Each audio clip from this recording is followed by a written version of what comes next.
Okay, in this video, we're going to talk about weak acids. If you didn't watch our previous video on strong acids, please go back and watch that. Strong acids completely dissociate in water. They're strong electrolytes. The difference here is a weak acid is a weak electrolyte. It doesn't dissociate completely in water. Remember, for a strong acid like HCl, we used this one-way arrow because equilibrium is pretty much completely with the products. Here for weak acids and weak electrolytes, we're going to use this double arrow because the reaction doesn't completely go all the way to products. That acid doesn't completely dissociate. So it makes sense to have this equilibrium arrow. Now, since there is this equilibrium, there's going to be an equilibrium constant associated with it. And just like we had a water dissociation constant, right, or a general equilibrium constant, we have what's called here an acid dissociation constant, Ka. And Ka is always going to have a similar form. It's going to be H3O plus, or perhaps H plus. It's going to be the rest of the acid. Here for our acid HA, we'll call that A minus. And it's going to be divided by, those are the products, divided by the reactants here, which is HA, concentration of the original acid. We don't include water, remember, because we never include liquids or solids, just gases and aqueous. Now, this value of Ka gives us some sense of how strong the acid is. Here's some different weak acids. We have acetic acid or hydrofluoric acid. Okay, so just to write the reaction for hydrofluoric acid, you might write it like this with a double arrow. But more correct is probably to write it with the phases and everything in water. Still a double arrow going to H3O plus aqueous and F minus aqueous. Products over reactants. The bigger the products are, the more it dissociated, the larger the Ka value, the stronger the acid. So these are all weak acids, but which weak acids are stronger than others? The higher the Ka value, the stronger that weak acid. So hydrofluoric acid has a larger Ka than acetic acid, so it's a stronger acid, right? And because Ka is this products over reactants, this tells us that hydrofluoric acid dissociates more. It's more acid-like, right? Dissociating into its H plus or H3O plus and its F minus, its conjugate base. Now, we can visualize this comparison of strong and weak acids in thinking about, okay, once equilibrium is reached, what's around? Remember, strong acids, like strong electrolytes, completely dissociate to ions. Okay, so HCl we would write as completely, one-way arrow, dissociating to H plus and Cl minus, right? Or more completely, I'm going to skip writing the phases here to be succinct.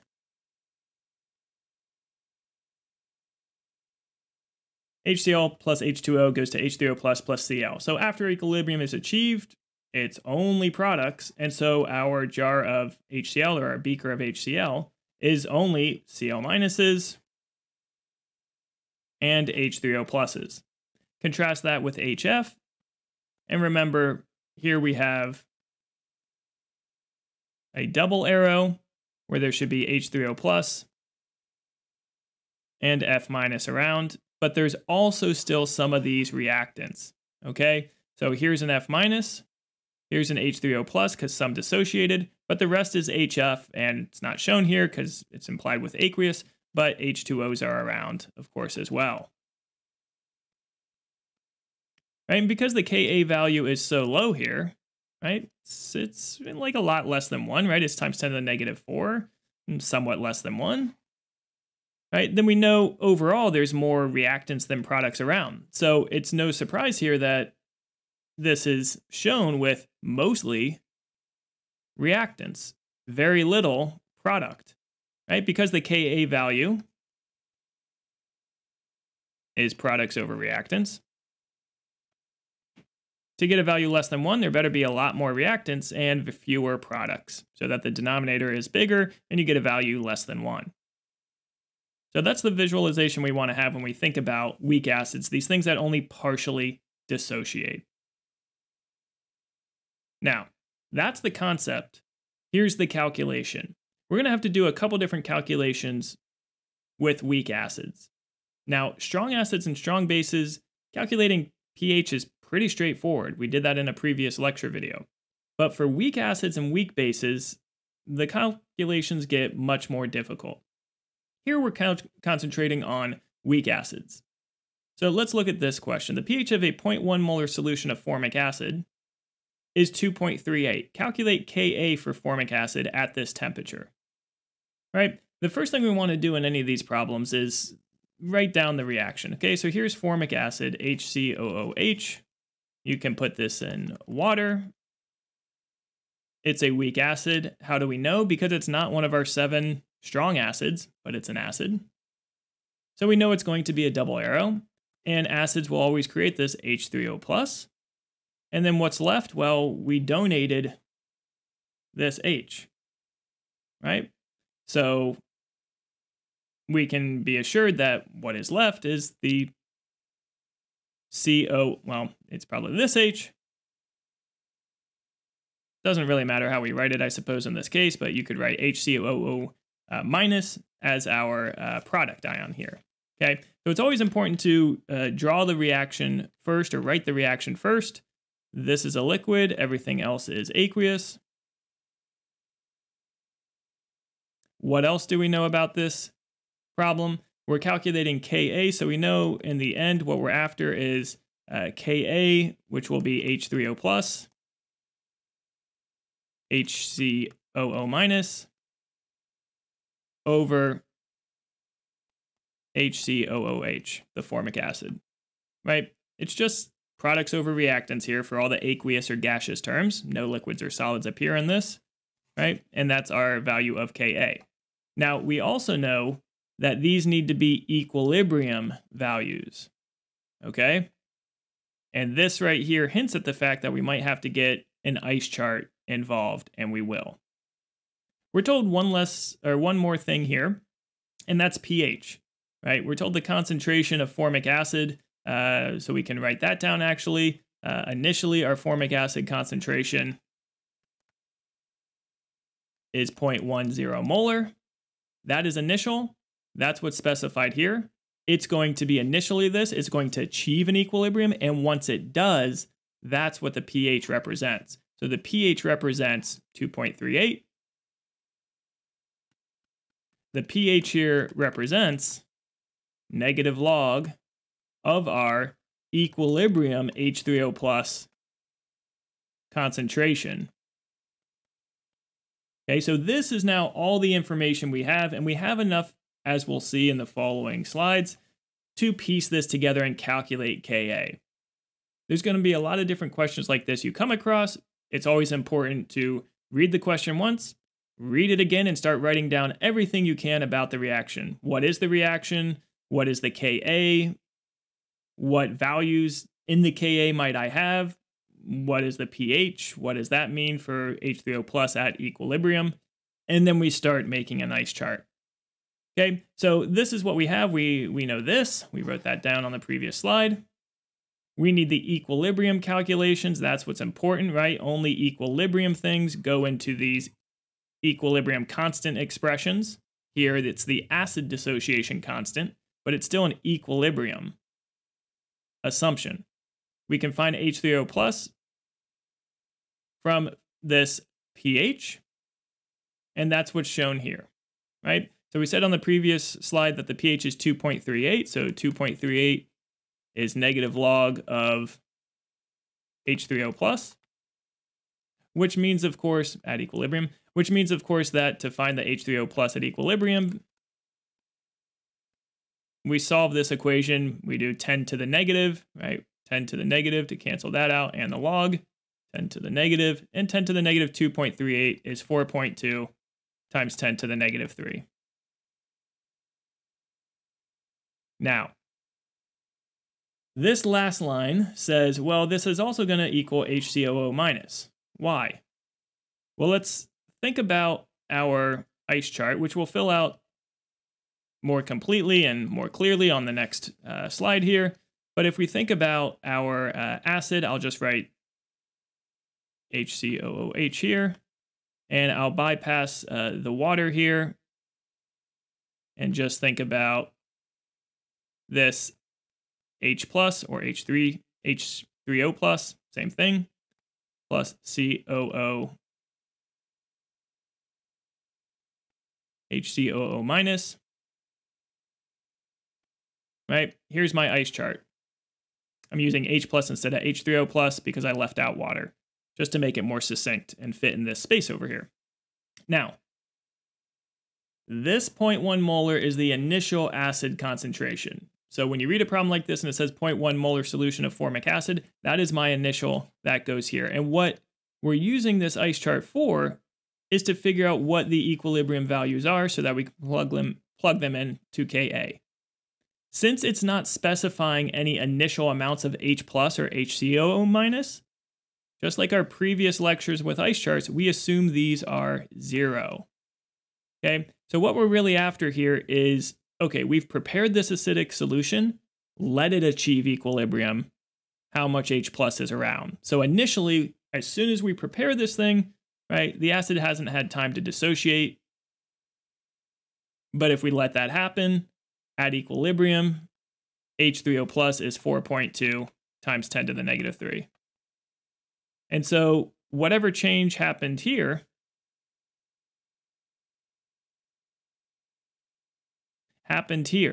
because these are 1-to-1. And this is going to be the case for these acid dissociations where it's creating one proton. It's always a stoichiometry of 1-to-1 here for the remaining conjugate base. Right? So that's why we also know HCOO minus here. It's going to be the same value because initially they were both 0. They're going to go up by the same amount because it's 1-to-1. So if at equilibrium H plus is that, then at equilibrium, that's the same here. And we also know that if these are going up by this amount, this side's going down by that same amount. So let's look at this in a more clear, more clear table. So everything in red here is what we started with, right?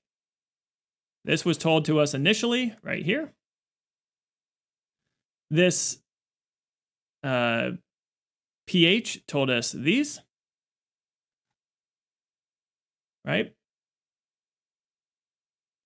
That tells us that the change was that these went up by this amount. And since everything is 1-to-1 here, right, this is HCOOH plus water. We don't need a ice chart column for water. H3O plus HCOO minus. And so this is the reaction we're looking at here. If these go up, the products go up by this amount, then the reactant went down by that same amount since everything is 1-to-1-to-1 here. And so to calculate at equilibrium this value, it's what did we have initial? How did it change? So 0.1 minus 4.2 times 10 to the negative 3 gives us 0.0958. And now we're home, right? Now we're at the end. This tells us everything we need. The ice chart gives us everything we need because what we need is all of these equilibrium values down here. We need this, and we need this. Because what we're asked to do in this problem in the first place, right, is to calculate Ka, and we need these 3 equilibrium values. So we're going to plug in these 3 values. Looks like this. 4.2 times 10 to the negative 3 molar for the H3O plus, 4.2 times 10 to the negative 3 molar for the conjugate base, HCOO minus, and 0.1 minus 4.2 times 10 to the negative 3, or 0.0958, for the original acid at equilibrium, right? It's dissociated some, so this number should go down. And it does from 0.1 to 0.0958. It doesn't go down that much. Why? Because it's a weak acid. It doesn't dissociate a whole bunch. So you still have mostly the original acid intact because it's a weak electrolyte.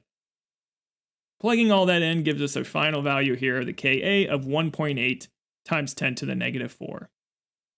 All right, so this is just adding on to our equilibrium ice chart type of problems, this new notion of what an acid is. But you should be comfortable practicing these and getting to a point where you can be quite quick to fill out this ice chart and calculate a Ka given an initial concentration and a pH. Now, one other thing you might be asked for is a percent ionization. This is another characteristic of an acid. You might want to express this quantity kind of like you express pH, but percent ionization is this H3O plus at equilibrium over the initial HA. And it's exactly what it sounds like. How much of that original acid, that's the denominator here, dissociated to create H plus or H3O plus. And so it's just a ratio here of the following in the ice chart, right? This percent ionization is always going to be this value, H3O plus at equilibrium, divided by this initial acid concentration. And so that's what we do here in this example. The percent ionization in this example, we take this 4.2 times 10 to the negative 3, we divide it by 0.1, since a percent, we multiply it by 100, and our percent ionization here would be 4.2%. And this is typical, probably a little high for weak acids, right? Strong acids, 100% ionization, okay? Weak acids, somewhere 4 or 5% or below, usually, okay? Remember, this Ka value is actually pretty high for a weak acid. If we go back and look at our first slide here for some weak acid, strong acids, acetic acid is much weaker, an order of magnitude weaker, so it would have a lower percent ionization. Hydrofluoric acid, one of the strongest weak acids, has a higher Ka, which means there's more of the products, and so it has a higher percent ionization.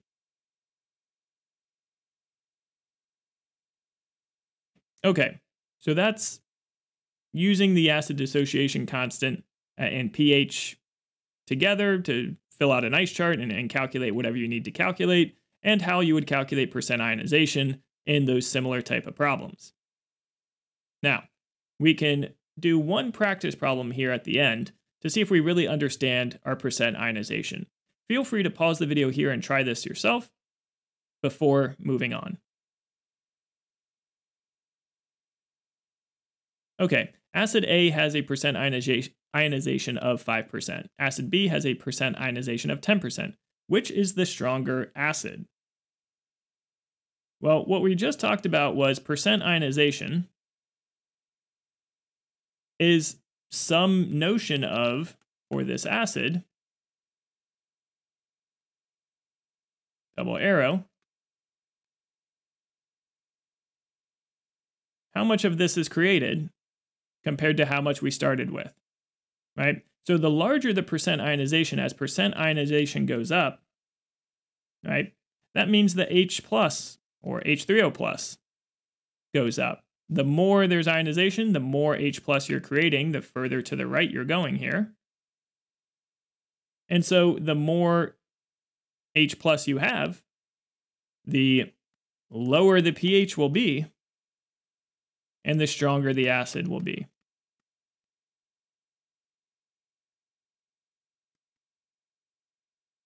Okay, so as percent ionization goes up, you're creating more H+, the pH is going down, so hence it's becoming a stronger and stronger acid. So acid B with a higher percent ionization should be the stronger acid. Okay. That completes this video, which is really one of two in treating these weak acids with ice charts in these complex quantitative problems. In the next video, we're going to be presented with a Ka and have to calculate pH. So sort of the opposite of the type of problem we did here. All right, and this actually is a little bit more difficult than the problem we did here. Okay, But that'll do it for this lecture. See you next time.